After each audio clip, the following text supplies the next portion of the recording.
私はやってしまった。油断してしまったのです。お客様の話を聞いて、取れ高がないと判断して、原因調査を写真しか撮っていなかったのです。本当に申し訳ない。でも最後にそれなりのものが撮れたので見てやってください。本編の前に挨拶だけ。明けおめことよろです。それでは本編スタートです。今回の依頼内容ですが、一室の排水が流れないといったものでした。今回はマンションオーナーさんが依頼主でした。なので部屋の近くのマスを開けてみると、予想通り詰まっていました。ということで下側にあるマスをどんどん開けていくわけなんですけど、開けても詰まっているわけなんですね。あれれと途中から不安になってくるやつです。ちなみにマスの数が多かったので途中はしょりながら開けてます。で、とうとう接続マスまでやってきまして、こんな感じで詰まっているわけですね。まあ絶望です。こんなことになるなら初めから動画を撮っていればよかったと、今更あの重たい蓋を全部閉めてもう一度開ける気にはなれませんでした。まあ気を取り直して変換ホースを入れていきます。接続マスがこんな状況なのでここから入れます。ただやはり接続マスは一味違いますね。かなり深いです。で、ここからが問題なんですよね。変換ホースを入れて、さあ今からいいのが取れるぞってところなんですけど、ここで二つ目の絶望。動画データが消えている。こうなるとボツにしようかとも考えましたが、すごい勢いで流れる汚水なんてなかなか見れるもんではないので、そこだけでも見てもらおうと思ってこの動画を公開しました。それではただただ汚水が流れる様子をご覧ください。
ここからは結構ダラダラと流れていきます。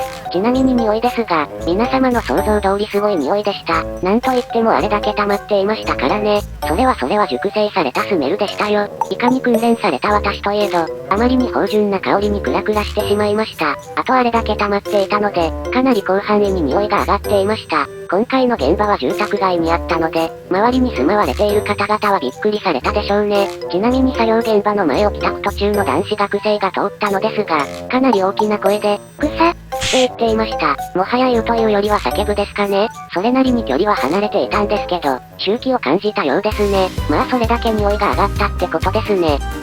それではかなり流れてくる量が減ったので、最初の詰まっていたマスの中を確認してみましょう。溜まっていたものがなくなっていますね。バッチリです。ちなみに他のマスの中も詰まりが解消されていました。お疲れ様でした。それではまた次回の動画でお会いしましょう。